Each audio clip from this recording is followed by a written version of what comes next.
Welcome back to Real Talk. Now, remember that today we are actually just looking back at some of our most memorable moments from the shows that I've done in 2019. So still on the show that I had the men, because I get this a lot of the time. Oh, Tamima, you don't focus on men enough. You focus too much on the women. I try, guys. I do try. And in our next season, by the way, we are so conscious of this. Wanaume, For sure, there are some for shows sure. I filmed. Should I tease them? Oh, yes, just Called tease them. Manhood. Just tease them. So look out for those. Remember, the new season is coming, kicking off in January, from the 6th of January. So please mark your calendars, book a date with us. And as always, I really do value you guys tuning in week after week when I'm out there, you know, just living my normal life and getting to hear from you, walking up to me in the supermarket, walking up to me at a mall, just telling me that how much you love the shows. And the mothers and the parents, I see you. Thank you so much. So back to today's topic, because sometimes we were talking about cheating. Yes. And with cheating, you can forgive and you can get past it. But there's also the other side of cheating. Cheating can lead to breakups. And when I did this round table, JB Masanduku was on this table. And the one thing I loved about him coming on the table is that there was a point whereby he made a plea to his ex. And this plea had to do with a custody issue that the two of them were engulfed in, because he had not seen his kids in a while. Take a look. I remember like her best friend really did not like the idea of me.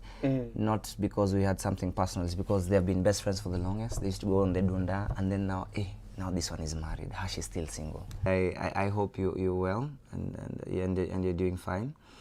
I would beseech thee that we have a sit down. We talk about how I can probably see the kids and any kind of support that you have. It will not interfere with someone you're seeing or probably someone I am seeing, but I think it's integral for them to know their father and to, I don't know, hear my part of my story, because I get advice from guys like, don't worry, because especially your son, because I told you we had a really close relationship. It was like, wow, him when he comes of age, he'll come look for you.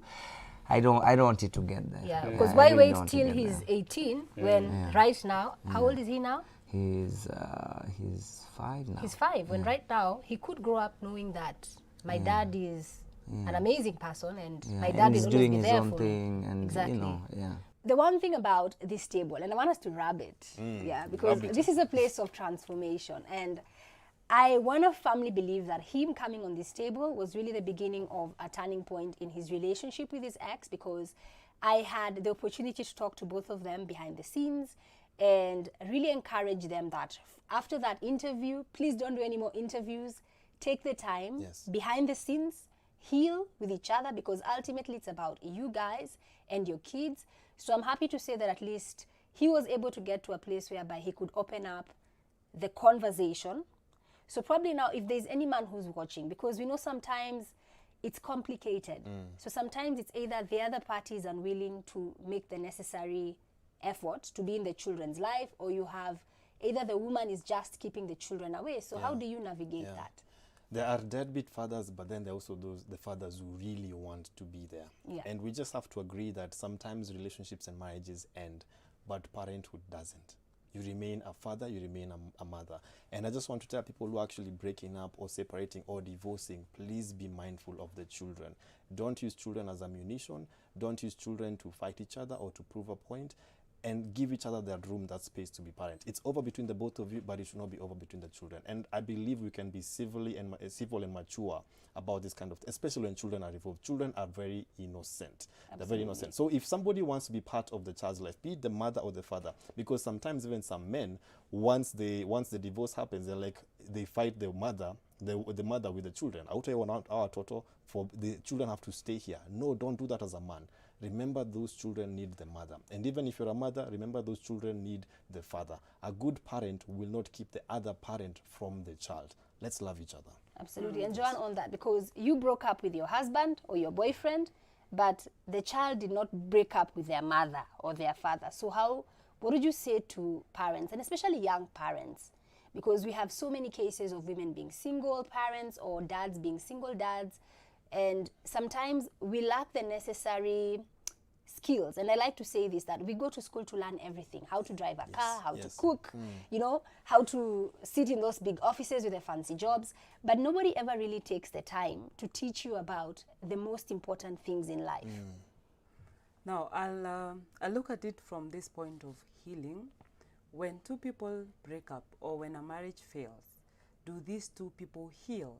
Because the first procedure or the first thing of parenting is be healthy first, heal, so that you can be a better parent to that child, even if you're the one who has the custody of the child. So do people heal when they break up? Do they even think it's a thing that causes them harm? Many people who go through breakups actually get traumatized. And you can't get trauma, you can't heal from trauma simply by just staying and waiting for time. Time does not heal. Healing is a deliberate effort. And so for that matter, when two people break up, the first part for them to look through is heal.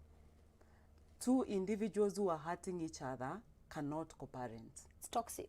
It's For very them, toxic. for the children, For for the the extended children. family, Exactly. For society. for everybody. For everyone. Yeah. So why even cause more harm? Yeah. The thing is, let them heal. And that's the first thing I emphasize all the time. Let them heal. Whether you were cheated on or you're the one who cheated, both people need healing. Because as Diane said, even the one who cheated still needs to heal. Exactly. Their heart. Even if hurt by themselves, a heart is a heart. So when they heal, then co-parenting becomes easier. Yeah. And one of the things that I've experienced in my taking children through therapy is they really, really hurt when one parent is away because they do not understand, especially if they had experienced the two parents. If the parent was never there, that's even easier. But when the parent was there, they keep thinking it is, I am the reason why the parents separated. And I am the reason why daddy does not come or mommy does not come to see me. So this child grows up with so many wounds. And we will all agree that most adults struggle because we have grown up with very many wounds. Yeah. So to help these children to be wound-free or to be healed individuals as they grow is and allow yourselves to co-parent, but also co-parent from a healthy point of view, where there's no animosity between husband and wife, because children learn, oh, so it's easy to have daddy and have mommy, even when they have separated. Is the best thing you can give children. Absolutely, and I think we have wonderful role models. Just if you look at today's world, people who are co-parenting very publicly, and I love how Kenyans on Twitter will always now try to make that into an issue. Oh, so and so went to her ex's wedding, but really at the end of the day, it's about the kids. So if you're co-parenting and co-parenting healthily, I mean, we applaud you on this show. And now there's the other angle about how sometimes relationships can end through someone's death. It's not always because of cheating or breaking up. It could be by God's will that you lose your wife or you lose your partner. So George Ikwa was very kind enough to share with us how he dealt with his wife's passing and how he was able to move on since. Take a look. We waited for long, not because we didn't know we had to, but we waited because we agreed that we were going to, then decided to go and do other things as we waited to. You're in a relationship Yes. right now, Yes. and in this relationship, you're considering moving to the next stage. Oh, I'm sure. Which is I'm marriage. not considering. I'm Oh, sure. you're very sure. I'm oh, sure. hi, I'm hi, sure. hi, I'm hi, sure. future Mrs. Ikwa. I'm sure. I'm not considering. I'm sure. Okay, this is also something that people struggle with, because listening to him, Ikwa was very candid that there are people who still judge him. He doesn't care. He was very categorical about that. He knows that life is too short. He is living his life, and he really is living his life for himself and for his kids and for his family. But there are people who tend to put undue pressure that if you're a widow or a widower, perhaps you have to wait like 5 years, 10 years. Don't even smile, don't even look in the way of another person. And I kind of feel like this pressure can sometimes be too unreal. Yeah. Because at the end of the day, everyone heals differently. And I think the thing about mourning, you cannot say that after 5 years, after 10 years, you'll stop mourning someone. I feel like it's something you carry with you for the rest of your life. True. So how then do you prepare yourself to move on and accept someone new into your life? First of all, there's no marrying in heaven. Marrying happens only here on earth. So for as long, whether you're going to live for 90, 80, 70 years, this is the only place where you can actually marry. And then, of course, when you fall in love with someone and then you marry them, you hope that they're going to live for a very long time and they're going to grow happy ever after. But sometimes life happens and then one of you passes on. once somebody passes on, you celebrate the moments that you had together. You know, that was a gift that you did not ask for that person to be to have life, and so it was not for you to make that person stay. So celebrate their life, and accept. Part of mourning is accepting this person has gone. Some people do not move on because they have not accepted. They still hope for that person to walk through that door. That person is not coming back. Accept it. It may be difficult, may be tough, but accept it. And then once you celebrate, you accept, and then you remember yourself. Because mourning tends to have an impact on us that we forget ourselves. We end up becoming suicidal, we end up becoming depressed, we end up becoming stressful. Some of us even blame God. You know, we are like, God, why did you do this? Why did you take this person? Failing to realize that even yourself, one day you will die. So accepting that actually the person has gone, and realizing that, remember about yourself. If you remember yourself, you go like, if you feel like in yourself, I need to also have another spouse. I still need companionship. By all means, no one should tell you how you're going to find love. Love is a very personal thing. So pursue your own journey, and as long as also that person is willing to accept that you're coming from a place where you also had a spouse, you come together, you love each other. If it's needed, you go through counseling, so that you'll be able to understand each other, so that when that person sees you sometimes crying because of your spouse who passed on, understands that it's not a competition. You're not competing the new spouse versus the passed on spouse. It's not a competition. Both of you are in different seasons. There's the one who was, and then you're the one who is right now. So you now focus on that, and then you build a marriage for the second time, or even for the third time, because sometimes you could even lose a spouse twice. And it is for us to remember yourself. It is also part of healing, because if you don't focus on yourself, you'll not be able to love others, especially when the children are involved. You'll not be able to make good decisions. And that person who's passed on, of course, they will hurt wherever they are if they would know that your life has stagnated or is messed up because of them. That person still wishes for you the best. And probably, Joanne, what I would want you to address, just picking up from what Diane has said, now once you choose to move on, and perhaps there are kids in the picture, so how do you help the kids now understand that this new person coming into your lives is not necessarily replacing their parent who has passed on? First of all is to help those children heal, because just like the way adults go through a process of healing and grieving and healing, then children need to be allowed to do that. But I know in the African culture, children are fine. They don't understand anything, they don't feel, they don't go through loss. So if children are allowed to grieve their own, then they become more accepting of the new person, because it's about accepting, not really exactly having the same mother or the same daddy who left. It's about beginning to accept.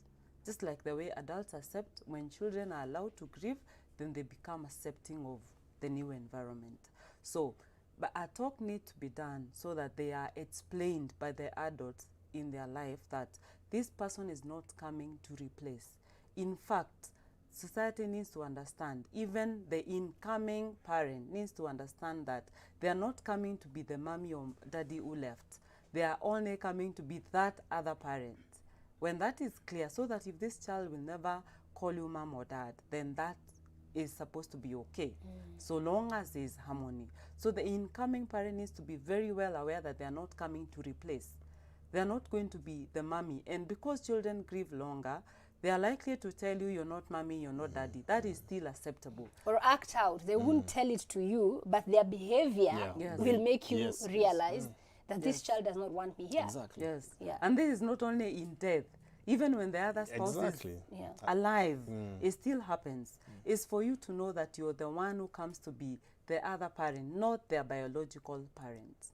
And so long as your relationship is in harmony, then whoever else or what they feel is still valid in their world. So a talk needs to be done when they are explained to, this person is not coming to replace mommy. There's a mommy who you lost. And there's this one who is coming. So that way the children are aware that you're not expecting her to be my biological parent. Yeah. And the other person is also aware that you're not coming in to replace the other, because no one is replaceable. So in that way, there's harmony from both sides, and the relationship is likely to be more harmonious. However, blended families have their own dynamics, so that needs to be very, very clear for anyone engaging in a blended setup.